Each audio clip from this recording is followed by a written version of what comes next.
पदाधिकारी जी हैं, उनसे मैं अनुरोध करूंगा वे हम लोगों को 2 मिनट संबोधित करें।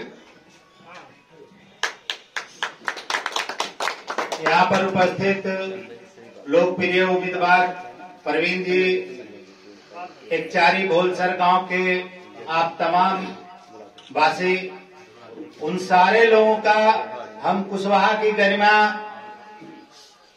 की ओर से हार्दिक अभिवादन करते हैं, प्रणाम करते हैं।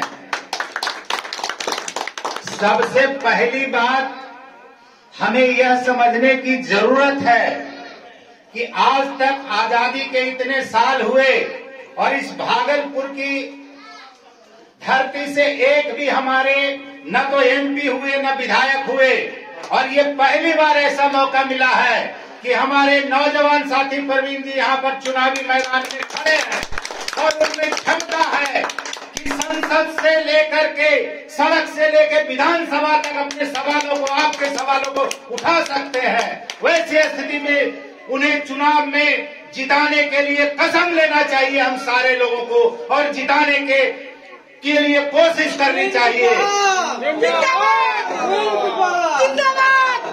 दूसरी बात, कालगांव के लंबे समय से एक ही परिवार के विधायक हुआ करते हैं और उन्हीं के पुत्र इस बार भी चुनावी मैदान में हैं। तो ऐसी स्थिति में हमें यह सोचना चाहिए कि हमें किन्हें चुनाव में जिताना चाहिए। इनका राजनीतिक पार्टी जदयू है और इसी जदयू के एक सांसद ने जब चुनाव जीतने के बाद कहा था कि कुशवाहा समाज के लोगों का हम काम नहीं करेंगे। जहां पर इस बार के चुनाव में आप देख लीजिए, मैं 1920 का आंकड़ा बता रहा हूं, सभी कोयरी जाति का। बीजेपी ने 3 उम्मीदवारों को खड़ा किया था पिछले 20 में, और इस बार उसने 7 उम्मीदवारों को खड़ा किया है। कांग्रेस पार्टी ने 1 उम्मीदवार दिया था पिछले चुनाव में और इस बार 3 उम्मीदवार दिए हैं। राजद ने 8 उम्मीदवार दिया था और इस बार 16 उम्मीदवार दिए हैं।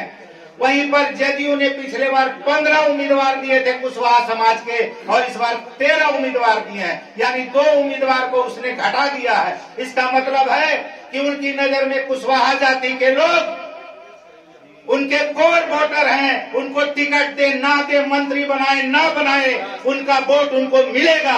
इस चैलेंज को स्वीकार करना पड़ेगा हमें, और ये बात दिखानी पड़ेगी कि कुशवाहा समाज एकजुट है और अपनी एकता को बनाने के लिए, कुशवाहा समाज के लोगों को जिताने के लिए, कुशवाहा समाज के एकत्रित विकास करने के लिए प्रवीण जी को जिताना निहायत जरूरी है। और ये तमाम आप सारे लोगों को ये सबक लेने की जरूरत है। हम लोग पूरे बिहार में कुशवाहा समाज के संगठित करने के लिए प्रयास कर रहे हैं, और जहां जहां कुशवाहा समाज के संघर्षशील उम्मीदवार वहां जाकर के चुनाव प्रचार में हैं, और इसी कारण से आज आपके बीच में है। तो हम चाहते हैं कि आप लोग ताली बजाइए और हम लोग विजयी का माला पहना दे प्रवीण जी को। ताली बजाइए। धन्यवाद आप सारे। धन्यवाद।